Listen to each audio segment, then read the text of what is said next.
Hello, everyone, and welcome to our new podcast series, Humanitarian Horizons, Christina DiArcangelo Unveiled. And with me, I have a guest on that you probably remember from season 1, my friend and colleague, Dan. And we talked about some clinical research things last time. And he also had me on his podcast, and we talked about different things as it relates to clinical CRO site interactions and things of that nature.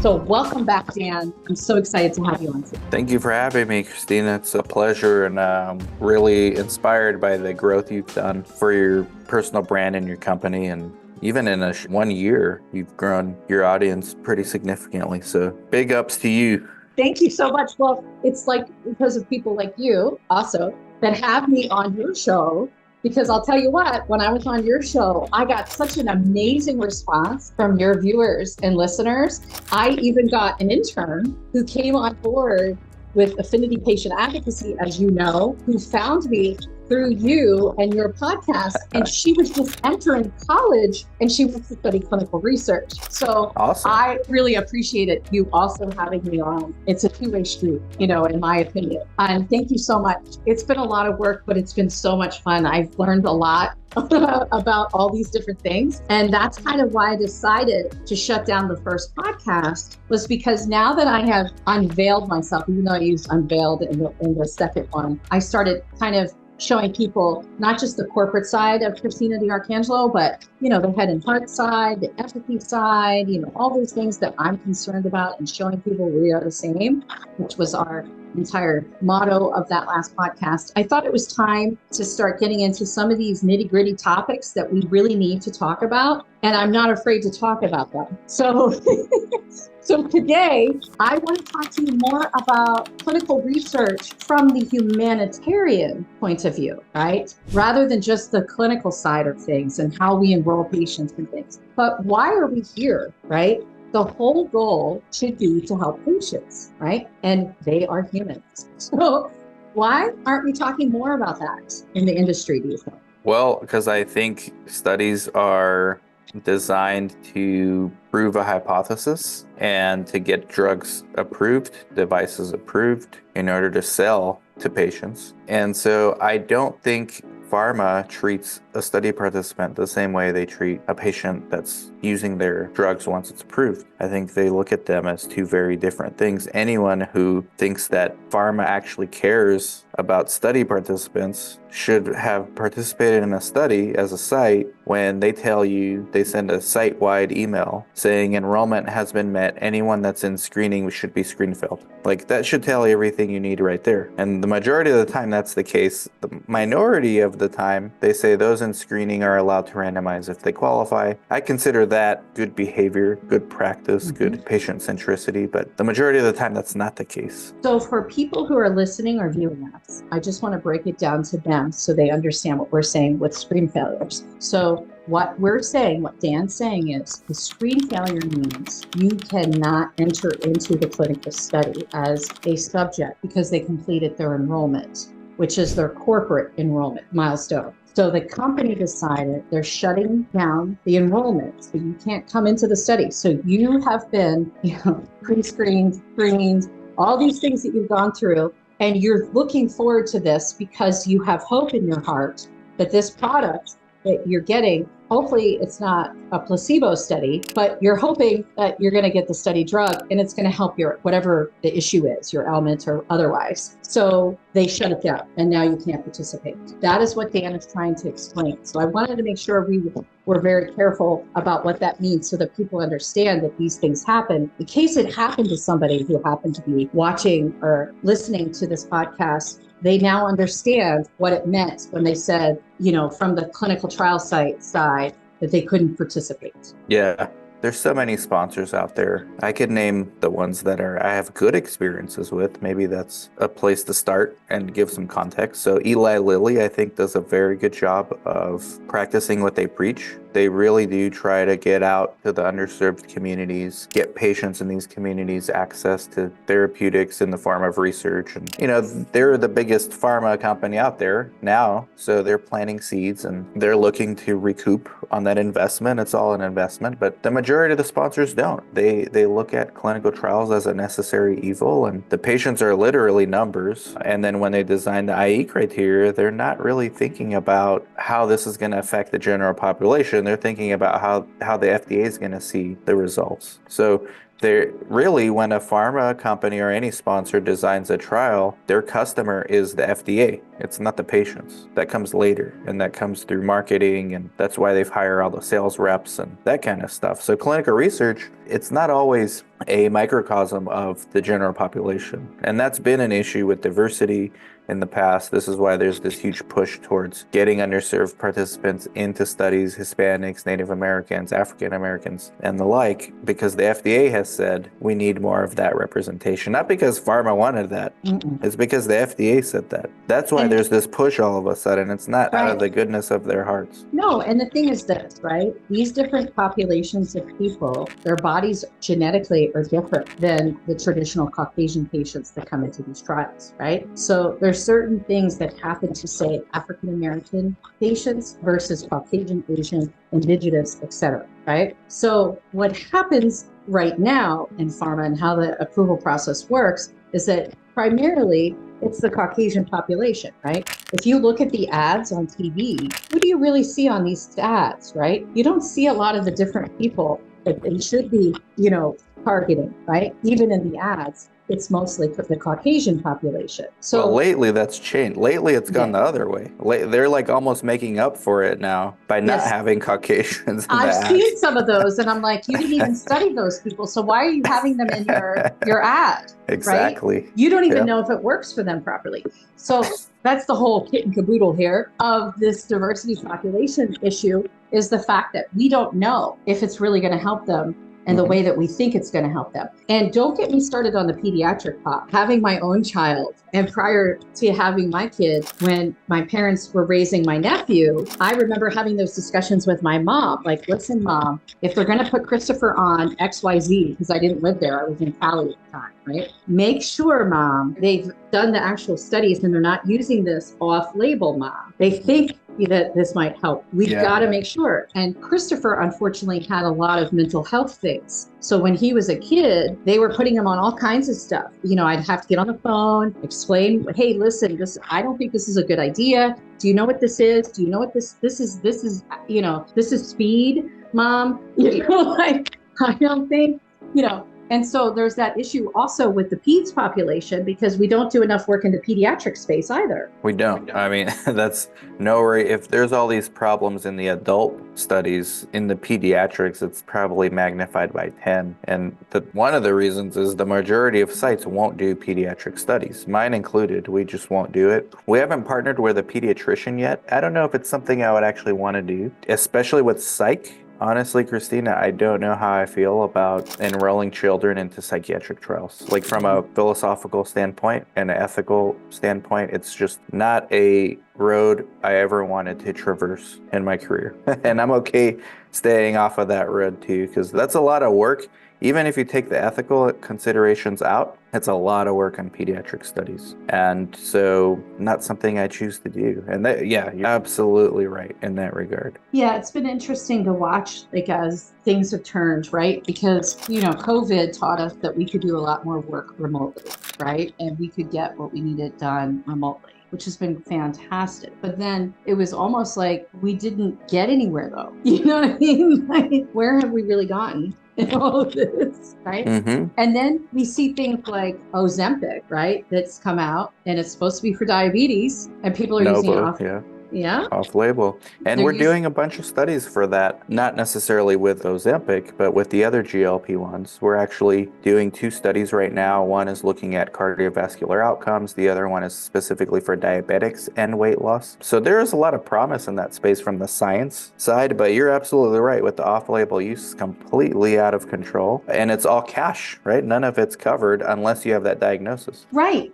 I don't know about you. Now, this is the thing that drives me crazy, right? Because we work in this FDA space, right? We're very careful about what we say, how we recruit our subjects, right? What do we do? Because you're on the site side, I'm on the CRO side, right? So, and then the patient advocacy side, when we're running recruitment through that curve, we have to be so careful about what we say, what we do, how we present it. There are ads popping up on my Instagram saying, do I want to get Ozempic for weight loss? Click on this, whatever thing, which is basically an ePro, you know what I mean? And they ask you questions, and I can get it from some doctor person, allegedly, that's just writing you scripts. Yeah. How is this happening? How is this happening? How is this allowed? I remember do you remember when Kim Kardashian was pregnant with, I think it was the second child, I think it was Saint, and she went on Twitter and said that she was taking a certain medicine that her doctor prescribed. It was off label, but it was for nausea. She wasn't taking Zofran, it was something else. So she went on Twitter and she was like, I'm so happy that my doctor helped me. I'm taking XYZ. And FDA reached out and said, take that down. You're making a claim. This is off-label usage. You can't do that. Okay, so this was like 4 or 5 years ago, or I don't even know how. And she got paid for that post, by the way. Yeah. That's why they had the right to tell her to take it down. So how is it that this is happening today? And I just saw it again. It's 2024 now. How is this happening where you can get Ozempic online for an off-label problem? One of them is, I don't know if it's Ozempic. One of them had recently gotten approved. I think there's 2 now of the GLPs that are approved for obesity. I don't know if it's just obesity by itself or obesity with risk factors, but technically it might be legal. But to your point, they've been doing this long before it was legal, and it's almost like they're playing catch up with the studies now to make up for because the studies are hard to do, and the studies it's hard to get the patients, and they want to cherry pick, cost money. They want to cherry pick the right patients to be in the study, not just diversity, but they want them basically healthy on all aspects except for the obesity, which is unusual. If you're obese, you're going to have other comorbidities most likely. If not now, eventually you will. So I feel like they were playing catch up, and they saw the opportunity, and then they went for the indication later. Which is crazy, right? I mean, I don't know. It's crazy to me. And I keep seeing these things. And then people will come into the nonprofit and ask us, APA, what do we think about these things? And we're like, it's not approved. Don't do it. Like, I don't care if your neighbor down the street, this mom needed to lose the baby weight. And listen, I was there. I had a kid too. But we've got to do this safely. We can't just do this stuff. And there's other alternatives out there for weight loss. Yeah.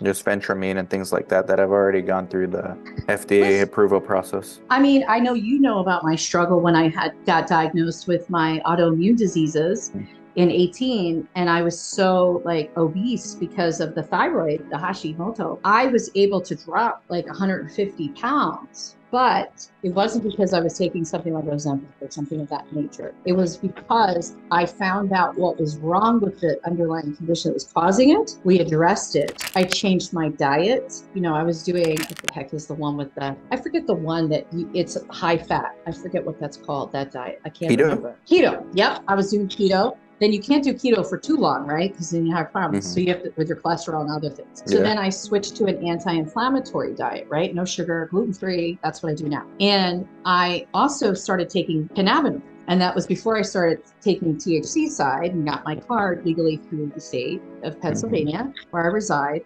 And I exercise a lot, 7 days a week I exercise. That was how I was able to lose my weight. So that's the other issue. It's like we also advertise these things like, oh, well, this is a one-hit wonder. Take the pill, drop the pounds. Don't worry about the side effect profile, the fact that you're nauseous and you can't hold anything down. And don't worry about the fact that now you're dehydrated because you're in the bathroom all the time because it's coming out of both ways. Yeah, there's no such thing as a biological free lunch. And I think people who haven't discovered that yet will at some point. With that being said, I am a fan of these GLP-1s, at least so far from what we've seen. But to your point, this is why we do the studies, and this is why you can't take shortcuts, and why you've got to go through the clinical trial process, which is arduous. It's not meant to be... No. From test tube to post-marketing trial, basically, and then work your way back. But somehow I think it has to do with the comorbidities and the diabetes and the hypercholesterolemia and all the other comorbidities that a lot of people have, that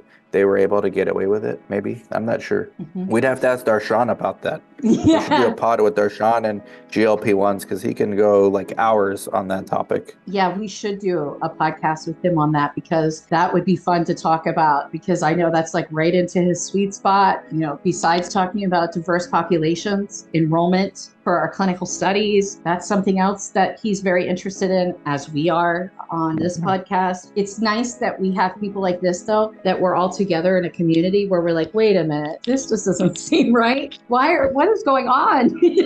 And the thing is, we're brave enough to talk about it. A lot of people are afraid to talk about it. And it's like, well, if we don't talk about it, how can we help people? People listen to our podcasts. They look to us because they know that we know certain things that might help them or a family member. And that was one of the things we discussed, because I had Darshan on this morning, as you know. Yeah. Shooting. He was my opener. And we were talking about, I said, listen, that's somebody's mother or brother or father or whatever, right? Are we thinking about that when we're developing these studies? Are we thinking about how it's going to impact the family also for these patients? I don't think so. I mean, who's we? There's the pharma that their purpose is to maximize profits for shareholders. There's the clinicians who kind of do what they're told the majority of the time, or the ones that consider themselves patient advocates and custodians of patient care that do look outside the box for alternatives that go against the orthodoxy. And then there's research sites who follow protocols. That's what we do. So when you say we, and then there's the FDA, and we can get into hour-long discussions on that, but they're supposed to make sure everything's safe first, especially pharmaceuticals, and they're the ones supposed to be watching all this stuff. And making sure we're doing what we're supposed to be doing and protecting the patients. At the end of the day, that's what we're supposed to be doing, is protecting people. And I know because I see your posts and I post stuff on and off. We're seeing a lot of things that have been approved that now there's problems. There's patients that are having issues with certain things that have been approved, say last year. And now what's going on now? We have, heads of from a governmental state level now saying, hey, listen, we don't think this stuff's working for these patients and you approved it. What are you going to do about it? Right. Attorney generals. One has to wonder about the regulatory capture in our industry, which is the highest of any other industry, which favors the biggest market cap companies. And for those that don't know what regulatory capture is, just think of a revolving door between regulators and industry and jobs, and I'll leave it at that. Yeah, we could go down a path there too. But, it just kind of goes back to the whole point, right? Which is the human side of things. And we need to be more proactive with remembering that there's a human there that's coming to your site, right? And I know you guys, this is what you believe in. You guys are amazing. Not every site's like you, though. It's like, hey, they get paid to enroll. They're enrolling if they're told to. And I know sites that will take any study. They don't care what the mechanism of action is. They don't even bother to look. Maybe the PIs would, but the PIs just sign off on all of it. I don't take any trial I wouldn't put a family member in. Right. And that's just the rule I have for myself. We get some questionable stuff thrown our way all the time, and luckily our PIs, all of them, look at what type of drug is it, and they use their critical thinking when it comes to determining whether we're going to do it or not. But that's not to be said for all the research sites out there, unfortunately. No, I remember a study that I was working on. This is some years ago, okay? We had a clinical trial site, and I did not do site selection just so we're there. I didn't run through my company. We were monitoring. That's what we were sourced to do. We were monitoring, and we were handling the outsourcing and all the site contracts and all the payments and all that stuff. We were just an FSP for that portion. Well, one of the sites that was selected by the previous CRO that we were working with had selected this site in Florida, and my monitor was down there monitoring and found out that the site enrolled a homeless man. No, that happens so often. That happens a lot, especially in psych studies, CNS, where... This was a GI study. It was a hemorrhoid study. So How we figured it out, if the monitor saw the guy with his koozie, because you had to put the drug, because it had to be refrigerated as you were bringing it home, right? So we had little koozies for them. So my monitor saw the gentleman on a park bench. He was living on the park bench and he had his koozie. Thank God she went out at that time. And that's how she discovered it, because how would she know that he was homeless? She wouldn't know that, because they put in whatever address whatever they put down. Nobody's checking those addresses. Oh yeah. I used to know sites that went to homeless shelters to recruit patients. Yeah. Like in LA, I used to have a site in Orange County, not too far from LA, and I knew sites that would, especially for schizophrenia trials, they would go to homeless shelters, and technically it's an address. It's transitional living, to say the least. I mean, that's like the epitome of transitional living. You're supposed to have, the rule in research is you're supposed to have an address, but they don't specify if it's transitional residence. There's a lot of board and cares, then there's assisted livings, then there's sober livings, and then there's shelters. And then there's motels. Like I knew sites also that used to have, located along the borders, take migrants from the border and put them in motels for studies. So this kind of stuff happens a lot. There's been articles written about it in the past. It's not surprising. And it generally happens around the psychiatric trials. Here in Yuma, we have mostly general medicine. So 95% of our patients have traditional housing of, a home, an apartment, something like that. Occasionally we'll have like mobile home people, and then occasionally we'll have people who have like an RV, but just live whatever parking lot they could find. And those ones, not surprisingly, are the ones that are usually lost to follow up first. And so it's actually not in your interest as a site to enroll these people. No. It's just a lot of wasted momentum and energy and resources allocated towards this transitional living, which we stay away from for the most part. Sometimes they fall through the cracks. Like when you're seeing 5 patients a day, sometimes you'll have someone that's, you can kind of tell they don't really have stable housing, but they give you an address and you say, okay, well, let's see if you qualify, right? And then you go from there. But yeah, lost to follow up is not uncommon for this kind of demo. And again, it goes back to the human. I mean, come on, what are we doing? We shouldn't be doing things like this. This is horrific. I remember somebody asked me one time about prisons. Well, can't we go to, no. Someone asked me about that too. A former employee whose husband worked in the jail asked if we can recruit inmates. And I said, no, let's look at GCP and look at, like, it specifically says inmates are prohibited from participating in trials. So it is a question that comes up surprisingly a lot. Well, and and that goes to another point, right? And I don't want to turn this into an incarcerated individual discussion, but that's another issue, right? They go into prison and they don't get the same drugs. Medicine, I mean, when I say drugs, because we study drugs, so everybody understands what I mean by drugs. I'm not talking about illegal drugs that you have to take, because you overdose. I'm talking about study drugs, that were approved, so they're medicines. They don't get the same medicine once they're in there. And I know this for a fact. My brother was incarcerated and he had congestive heart failure. And when he, went in, they had to obviously give him a CHF drugs because, he'll die, fluid. And I remember him, because I would go see him, and it was my dad. And I remember him telling me, Chrissy, they're not giving me what I used to take. Can you make a phone call for me and see if you can help me? And I'm like, yeah, of course I'll make a phone call. I'll go talk to them now. And he's like, you can't just go talk to them now.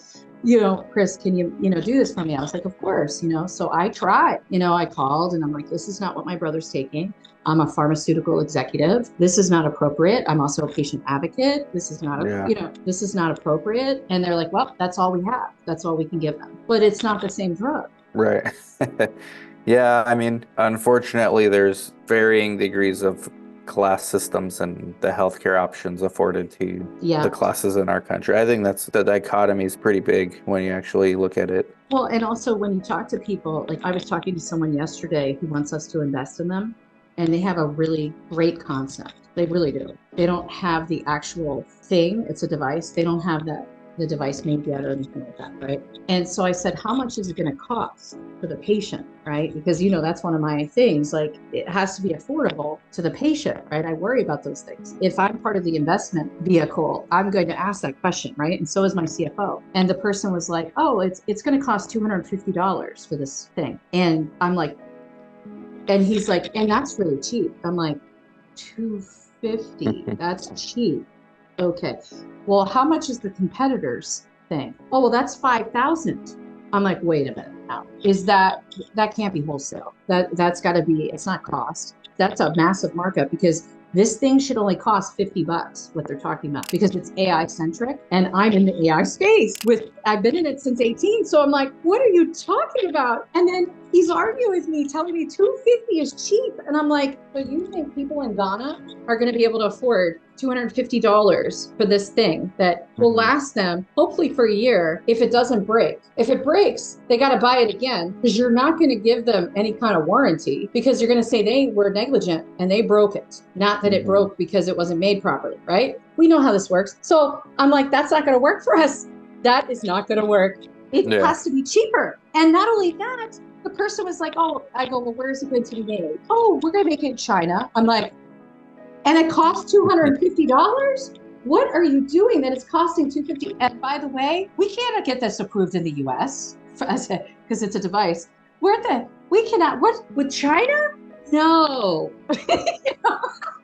What are you thinking? No, there's a whole topic here about the pharmacy benefit managers that negotiate prices with the drug companies and throw the insurance companies in it, and that's not the case in other countries. I'm in a border town with Mexico, and across the border, the pharmacies there say medications 10 times less the price, just because they don't have to deal with their PBMs. There's a different healthcare system there. Not to say that it's better, but ours is certainly not without their flaws too, and these are some of the ones that we're seeing.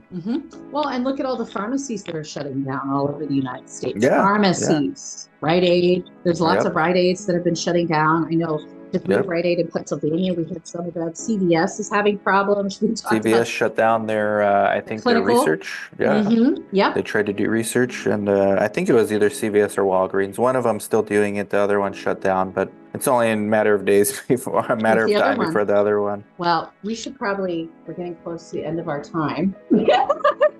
And I promised you we wouldn't go on because, as you could tell, Dan and I could talk forever. Oh, yeah. We'll do more. We'll do more of these because there's lots of humanitarian issues that keep arising, that come to you, come to me, come to other people that we're connected to. And I think it's important that we discuss these things so that people understand what's going on out there, so they are better educated. I agree. And it's just super important to shine a light on this stuff because at the end of the day, these are human beings, and at the end of the day, we're all patients. Right. You talked about your personal struggles yourself and with your son, and I mean, everyone has a similar story. At the end of the day, this is all of our problems, not just the industry's problem. We need to come together as a community and really try to do better. I mean, at the end of the day, that's what we should be worrying about, is really protecting our human population. Yeah, but there's a lot of money to be made. So everyone looks at that as someone else's problem, right? That's why it's so important to have podcasts like yours out there to shine a light on this stuff. And yours too. Thank you. I get into it a little bit, but not as much as it probably could. And that's why what you're doing is commendable. Thank you so much. I just kind of got to a point, Dad, like we were talking about before we got on. I was like, that's it. That's enough. I'm peeling back the onion. That's what I'm doing. I'm just peeling it back. I make up for it by advocating, because my channel is more educational, informational. I make up for it. I try to, at least one-on-one here at the site, like with each patient. Yeah. And I mean, we really do go out of our way to make sure we're treating them right. We take the studies that I would be okay putting my mom in. That's like my benchmark, and our PIs follow. And as long as we treat our patients fine, we could affect change in our community. But to do this on a global scale requires global initiative. Yeah, I mean, when I was talking to Darshan about this diversity population issue, it's something that has to be raised above our country. It has to be more of a UN-focused initiative. Because, it should be all countries coming together, right? We were talking about trials that are running outside of the US and how they run their studies, right? I don't know if it's the UN. There's a movement happening right now I want to get a part of this year. It's like on my list of things I need to do. The decentralized science movement. So it's called a DeSci, DESCI, the DeSci movement. And it's kind of like the DeFi with crypto, science, clinical research, crowdfunding studies Okay. to get drugs approved outside of the current paradigm.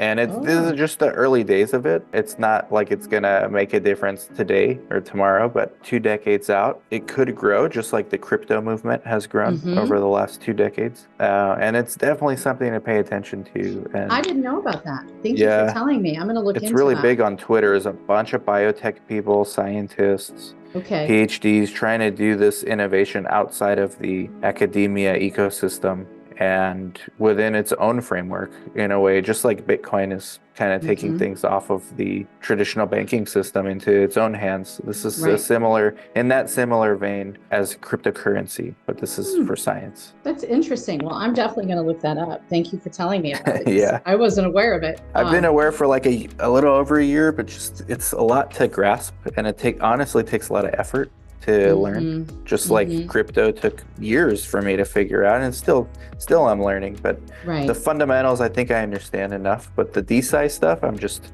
at the beginning, really, and it's a huge rabbit hole if viewers and listeners want to go down. I think it'll be worth their while. Well, thank you for leaving us with that tidbit. I really appreciate it. Yeah, because I agree with you and Darshan. I don't agree with the UN side, but I agree with something similar to that. Like international coverage, you know what I mean? It's going to boil down to citizens doing it. That's right. I agree with that. Well, thank you so much for being on with me today, Dan. I truly appreciate it, especially since we just came into the new year. We were talking about that earlier. Happy New Year. And thank you again for being on. And I'll have you on again some other time so we can talk about some more fun humanitarian things. Sounds good. Thank you very much, Christina. Thank you. And thank you to all of our listeners and viewers. Remember, I am Christina DiArcangelo. Bye-bye for now.